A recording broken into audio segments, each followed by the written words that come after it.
That is your first choice. So, How challenging, in your view, is the job of the Deputy Commissioner?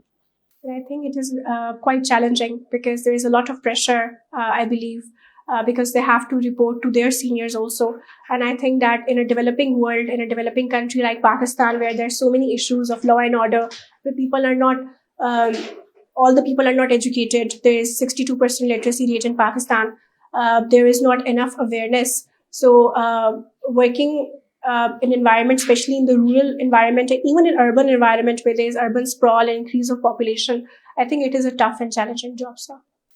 What factors have to be kept in view while uh, formulating the foreign policy of Pakistan?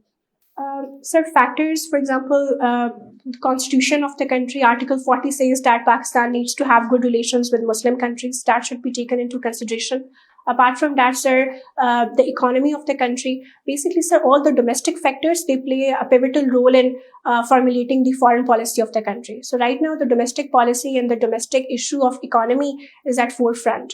So that is and should be taken into consideration. What factors do you think are, as far as Pakistan is concerned, what factors are more important or could be more important in the determination of its foreign policy?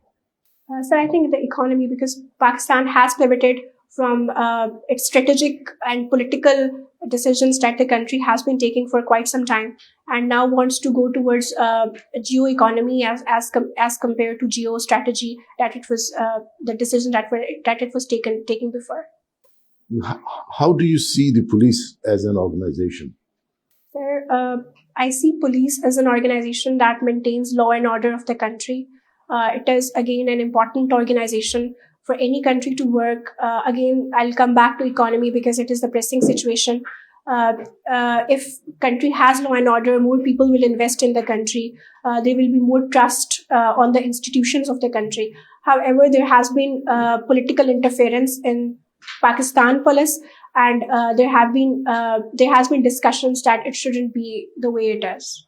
So, what can you propose to make the police work with greater responsibility and effectiveness? Sir, I think increasing the remuneration packages will help, as the case study of motorway police is taken. Secondly, sir, I think more accountability in terms of inter-institutional accountability, intra-institutional accountability. And sir, I think the first point that I mentioned in terms of remuneration, I think it will also decrease the political interference because people will be more financially independent, the individuals and officers of the police. Apart from that, sir, the whistle blower provisions should be there, integrity pledges, such tools. Okay. In the Police Order 2002, what instruments have been specified for the external accountability of the police? So in terms of, sir, Police Order 2002, sir, as far as I can recall, it was more about building trust with the people, it had more tilt towards community policing. No, accountability, I'm saying. To hold the police accountable for their wrongdoings. Sure. There are some institutions, there is some mechanism specified there in the Police Order 2002. What is that? Sir, I will have to read up on it. You should. And who is Pakistan's permanent representative at the United Nations? Sir, Mr. Munir Akram. Right. Who has won the elections in Taiwan, and how it is, you see, it is being reflected at the global level? So Mr. Lai has won the elections, and he is someone who does not want Taiwan to become part of China, like China has been wanting it for many years.